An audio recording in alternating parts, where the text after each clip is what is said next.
Assalamualaikum warahmatullahi wabarakatuh. Rekan-rekan sekalian, selamat datang di tutorial arsitektur dan organisasi komputer bersama saya Benny, dan kali ini kita akan membahas materi tentang manajemen memori dan pipelining. Oke. Nah, sama seperti video-video sebelumnya, yaitu yang pertama adalah Central Processing Unit, yang kedua itu video tentang cache memory, register, ALU dan CU.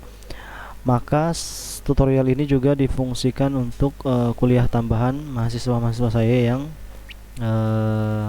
kekurangan perkuliahan ya. Ini adalah untuk pertemuan ketiga.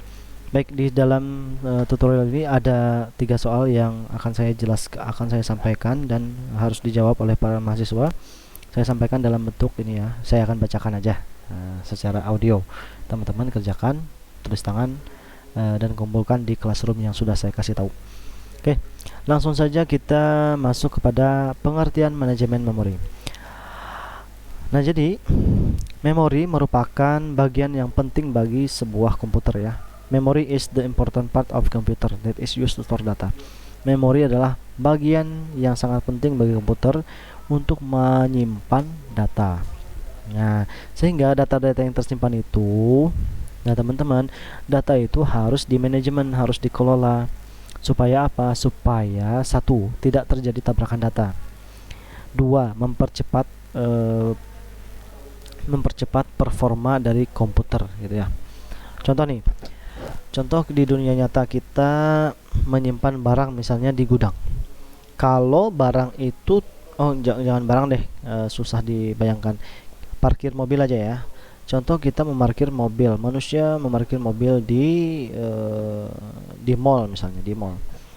Kalau saja seandainya mobil, motor, dan kendaraan yang ada di mall tersebut diparkirnya sembarangan, kira-kira bagaimana kondisi parkir tersebut? Satu, orang akan susah keluar masuk parkir, ya kan? Yang kedua, bisa jadi ruang parkirnya tidak terpakai dengan baik. Orang keluar masuk parkir akan susah, butuh waktu yang lama karena misalnya ada kendaraan yang melintang di jalur yang harusnya dilalui oleh motor lain kalau mau parkir atau keluar gitu kan. Itu makanya butuh waktu yang lama lah untuk masuk dan keluar area parkir. Yang kedua, bisa jadi area parkirnya kosong ya. Kenapa kosong? Ternyata di area keluar masuknya itu ada kendaraan yang ditaruh di tengah-tengah jalur masuk dan keluar, sehingga orang lain nggak bisa masuk. Nah, area parkirnya kosong, ternyata permasalahannya adalah ada kendaraan yang diparkir di tengah-tengah sehingga menghalangi orang masuk. Nah, itu masalahnya kalau parkir tidak diatur. Makanya selain di dunia nyata diperlukan pengaturan terhadap parkir, di komputer juga diperlukan pengaturan terhadap bagaimana data itu diparkir atau bagaimana data itu disimpan. Keluar masuk memori itu harus yang namanya diatur supaya tidak terjadi bentrokan data atau ruang memori yang tidak terpakai atau kecepatan atau performa komputer yang yang turun ya, supaya meningkatlah performanya. Oke, kemudian di sini jadi manajemen memori itu penting ya, supaya memori atau komputer itu tadi ya. Kemudian manfaat dari manajemen memori.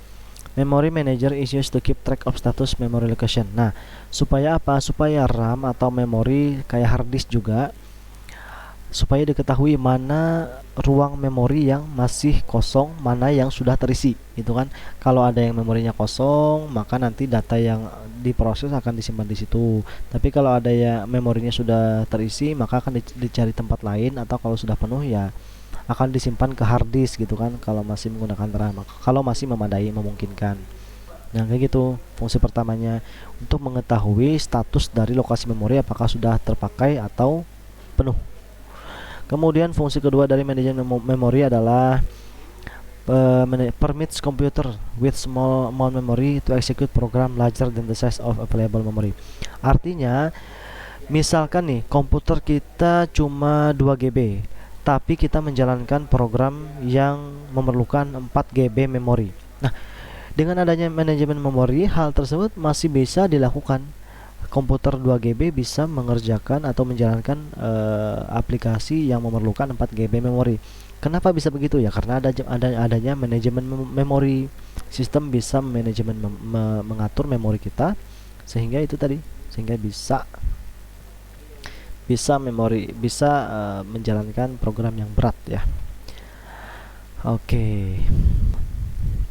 Misalnya nih, kalau memori utamanya penuh, dengan adanya manajemen memori, maka si komputer sistem operasi bisa menggunakan secondary memory hard disk misalnya menjadi memori virtual bagi program untuk bisa berjalan.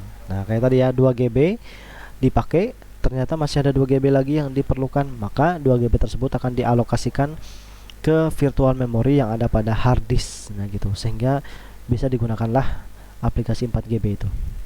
Oke, fungsi ketiga, manajemen memori ini berguna untuk protecting, melindungi memori dari corrupted nih artinya kerusakan oleh proses yang lain. Nah contoh nih, jadi manajemen memori ini menghindari si RAM itu rusak komponennya atau sectionnya karena proses lain juga mengaksesnya. Contoh ada pemrosesan visual ya, kita menggunakan aplikasi berat lah untuk video apa ya, content creator lah misalnya ya, video rendering menggunakan RAM yang besar tuh kan.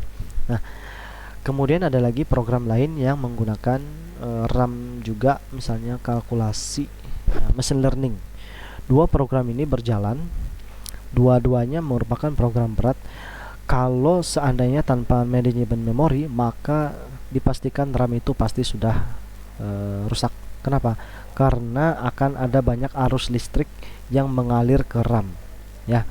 Banyak arus listrik, kenapa? Karena pemrosesannya melakukan banyak sekali pemrosesan yang berat-berat, makanya arus listriknya juga banyak yang mengalir ke RAM, otomatis akan merusak komponen RAM. Dengan adanya manajemen memori, si RAM akan diatur oleh si komputer, oleh sistem, bahwa RAM ini hanya diakses ketika kondisi tertentu aja yang aman bagi RAM-nya. Nah, sehingga meskipun kita menjalankan dua program yang berat, dengan manajemen memori, RAM kita sudah aman. Nah, gitu. Fungsi keempat manajemen memori adalah enable sharing memory space between processes. Nah, artinya misalkan kita menggunakan memori untuk dua aplikasi. Nah, dengan adanya manajemen memori, satu memori tersebut bisa digunakan meskipun ada aplikasi yang banyak, lebih dari dua aplikasi yang berjalan gitu ya. Nah, gitu teman-teman. Oke, pertanyaan pertama untuk soal pengganti kuliah. Pertanyaan ya, coba teman-teman jelaskan dengan menggunakan bahasa sendiri apa itu manajemen memori dan manfaatnya ya, pengertian dan manfaatnya. Minimal satu, nggak usah keempat yang seperti yang saya jelaskan tadi, satu aja nggak apa-apa, tapi sesuai dengan pemahamannya ya. Oke, lanjut teknik manajemen memori. Nah, manajemen memori ini ada tekniknya, nggak sembarangan ya. Teknik manajemen memori itu ada dua. Ini kita cukup mengenal aja. Yang pertama adalah contiguous memory management dan non contiguous memory management. Untuk detailnya ini teman-teman bisa buka ini ya, buka link ini dan link ini. Saya nggak akan jelaskan karena tidak perlu ya, Itu cukup mengenal aja ya. Oke, kemudian di sini ada materi kedua, yaitu pipelining. Nah, pipelining. Apa itu pipelining? Pipelining adalah process of accumulating instruction from the process throughout the pipeline. It allows storing and executing instruction in orderly process. Oke, contohnya gini. Pipelining itu adalah proses di mana yang mengizinkan kita untuk mengerjakan proses lain secara bersama-sama. Nih, ini digunakan oleh prosesor ya. Pipelining adalah proses yang digunakan oleh prosesor. Salah satu metode pemrosesan data atau instruksi oleh prosesor. Nah, jadi selain pipelining ada lagi metode lain ya. Nah, tapi kenapa kita tidak bahas yang lain itu ya? Cuma pipeliningnya. Kenapa? Karena banyak sekali dan kita nggak perlu juga sedetail itu untuk mengenal cara kerja prosesor. Cukup pipelining aja sudah cukup ya. Contoh pipelining di dunia nyata. Kita mencuci nih, misalnya kita pada hari libur perlu mencuci, memasak, kemudian apa lagi? Beres-beres kamar. Nah, ada tiga proses. Tanpa pipelining, artinya sesuatu dikerjakan tanpa pipelining artinya kita harus menyelesaikan cucian dulu. Berapa jam tuh? 1 jam misalnya. Menyelesaikan masak-masak, bikin makanan 1 jam. Kemudian merapikan tempat tidur 3 jam. 1 jam juga. Artinya sudah 3 jam untuk 3 proses. Nah, tapi dengan adanya pipelining, kita bisa mengerjakan proses tersebut secara bersama-sama. Contohnya gini. Saat kita mencuci itu kan perlu waktu 1 jam kan? Tidak 1 jam itu kita mencuci itu misalkan pakai mesin cuci. Bisa kita tinggalkan setelah 10 menit kita masuki apa? Setelah mesin cuci itu berjalan kan kita bisa tinggalkan. Nah, ketika waktu mencuci itu kita tinggal, kita bisa mengerjakan pekerjaan lain seperti memasak. Nah, saat memasak pun misalkan kita memasak nasi bisa ditinggalkan. Nah, kita bisa di saat waktu luang meninggalkan masakan itu tadi, kita bisa mengerjakan proses lain yaitu beres-beres kamar. Nah, dengan kita melakukannya berbarengan, kita bisa menghemat waktu dari yang tadinya 3 jam bisa menjadi 1 jam saja kita kerjakan 3 tugas tadi. Nah, dengan teknik pipelining artinya dalam satu waktu, dalam mengerjakan satu tugas kita bisa mengerjakan tugas lainnya secara bersamaan ya di waktu yang luang kayak gitu. Nah, sama kayak analogi tersebut di prosesor juga sama. Jadi kalau ada waktu luang, prosesor akan mengerjakan program lain atau instruksi lain sehingga menghemat waktu eksekusi gitu. Nah, jadi dengan adanya pipelining ini proses-proses itu bisa dikerjakan lebih cepat ya, dan membutuhkan daya listrik yang lebih sedikit daripada mengerjakan satu-satu berurutan gitu kan, lama ya. Nah, pipelining is a technique where multiple instructions are overlapped during its execution. Pipelining adalah teknik di mana beberapa instruksi are overlap, ditumpuk atau dilakukan secara bersamaan selama eksekusi. Dilakukannya secara bersamaan itu maksudnya apa? Ketika ada waktu luang bagi prosesor untuk mengerjakan hal lain, ketika prosesor itu tidak mengerjakan suatu hal, prosesnya cukup menunggu proses tersebut berakhir, maka ada waktu kosong kan? Waktu kosong digunakan untuk mengerjakan pekerjaan yang lain. Nah, gitu, sehingga dia bisa lebih cepat. Pipelining terbagi menjadi beberapa stage. Ini nih stage nih. Stage itu tahapan 1, tahapan 2, tahapan 3, tahapan 4. Nah, ini adalah 4 tahap pipelining. Oke, instruction enter from one end. Nah, gitu. Nah, ini CC1 ini misalkan waktu ini kan 1 detik, 2 detik, 3 detik, 4 detik, 5 detik, 6 detik, 7 detik ya. Kalau ada 4 instruksi, masing-masing instruksi punya 1, 2, 3, 4, 5 tahapan. Kalau seandainya semua instruksi ini 4 instruksi itu dikerjakan secara berurutan, artinya menunggu instruksi kedua dikerjakan setelah instruksi pertama selesai. Artinya kan memerlukan berapa detik tuh? 10 detik nih.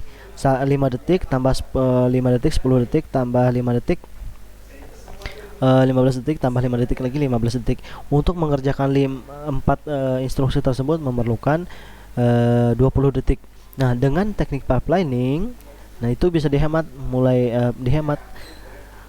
dari yang awalnya 20 detik menjadi cukup 8 detik ya kan, sampai di sini 8 detik. Berarti terjadi berapa penghematan tuh? Nah, kita hitung aja.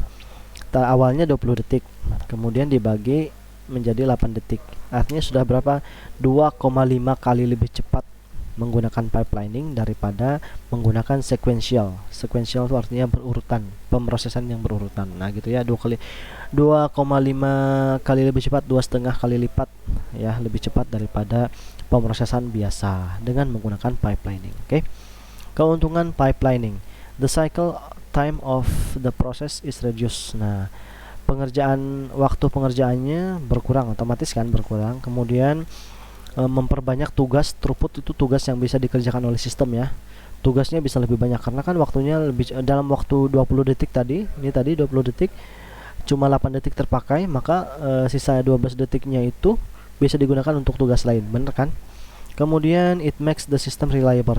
Reliable itu artinya apa ya? Banyak yang bisa dia lakukan. Banyak yang bisa dilakukan oleh sistem. Nah, gitu ya. Contoh nih, manusia yang reliable, seorang suami yang reliable, atau ya seorang ayah yang reliable, artinya si ayah bisa memasak untuk si keluarganya, si ayah bisa bersih-bersih, kemudian si ayah bisa apalagi mencari nafkah dan sebagainya. Itu artinya reliable, bisa diandalkan. Nah, prosesor yang bisa diandalkan, dia bisa mengerjakan sesuatu yang banyak ya, yang banyak sekali sehingga tidak membebani komponen yang lain. Nah, itu artinya reliable. Oke.